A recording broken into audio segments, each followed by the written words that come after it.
Assalamualaikum dan salam sejahtera. Kita bertemu sekali lagi dalam program Fakta Morgana. Kali ini kita akan bercerita tentang 7 fakta penting Masjidil Al-Aqsa ramai yang tidak tahu ataupun lebih dikenali sebagai Dome of the Rock.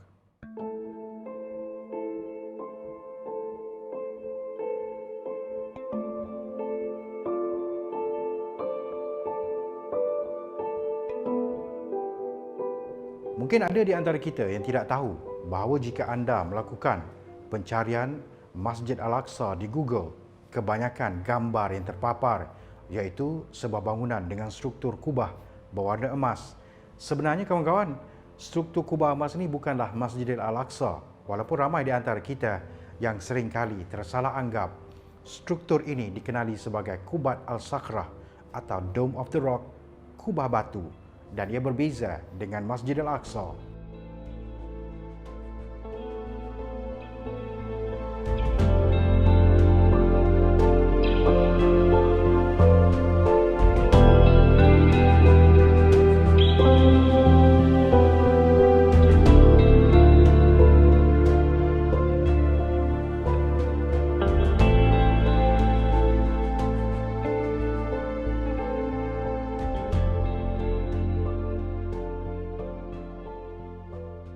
Kekeliruan ini berlaku kerana Dome of the Rock terletak dalam kawasan Al-Aqsa berhampiran dengan masjid yang terletak di situ.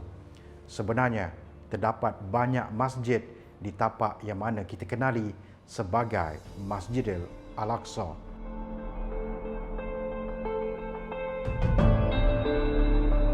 Kita cenderung menganggap Masjid Al-Aqsa sebagai bangunan di sudut paling selatan masjid ini dengan kubah berwarna perak gelap. Tetapi sebenarnya itu adalah Masjid Qibli, mendapat nama kerana berada di kedudukan paling dekat dengan kiblat.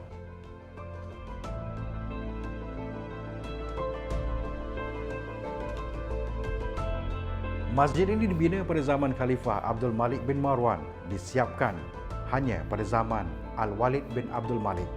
Al-Aqsa seperti telah disebutkan dalam Al-Quran merujuk kepada seluruh plaza di Baitul Maqdis, termasuk dengan masjid, arena, gerbang, air pancut, menara dan banyak lagi mercutanda keagamaan dan bersejarah yang lainnya.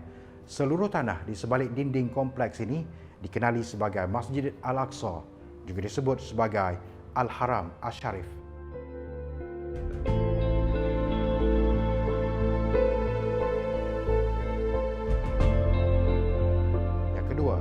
Disebutkan dalam Al-Quran, selain daripada Kaabah, Masjid Al-Aqsa adalah satu-satunya masjid yang dinyatakan dalam Al-Quran.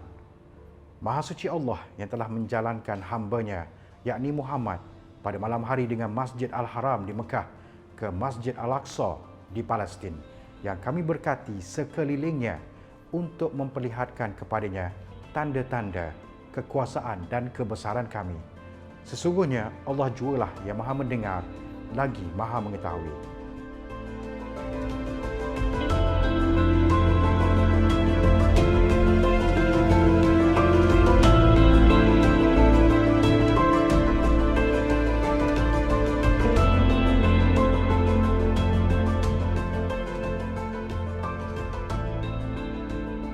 Ketiga, Dome of the Rock asli kelihatan sangat berbeza dengan Dome of the Rock yang dibina oleh Khalifah Umayyah Abdul Malik Ibnu Marwan.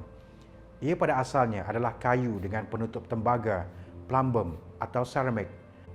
Kubah ikonik yang kita semua kenal pada hari ini berwarna emas itu dibina hampir 1000 tahun kemudian semasa pemerintahan Khalifah Uthmaniyah Sulaiman the Magnificent. Lapisan emas khas telah pun ditambahkan ke kubah bersama dengan jubin Uthmaniyah ke fasad bangunan tersebut.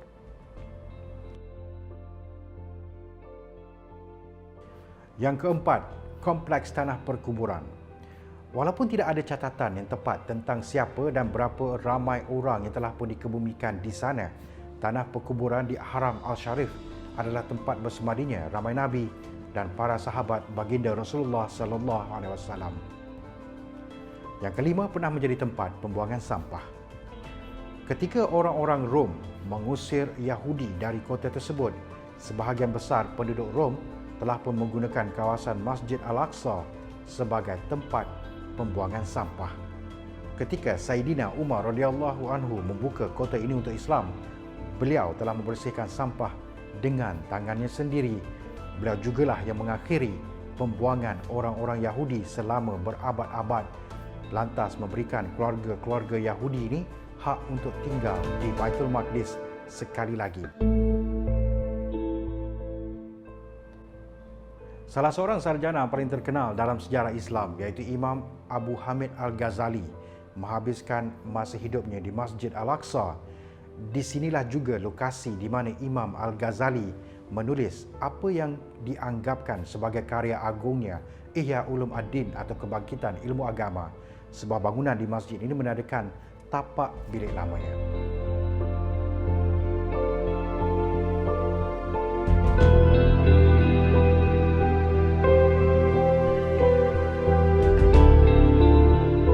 Pada tahun 1969, keseluruhan Masjid Kibali telah terbakar. Sejak itu, masjid ini dibina semula.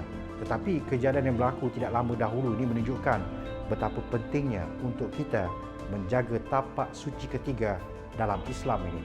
Sebuah NGO dari United Kingdom dikenali dengan nama Muslim Hands telah pun bekerjasama dengan Wakaf Al-Aqsa sejak tahun 2008 untuk menjalankan kerja-kerja pemulihan dan pemeliharaan yang penting bagi menjaga masjid ini.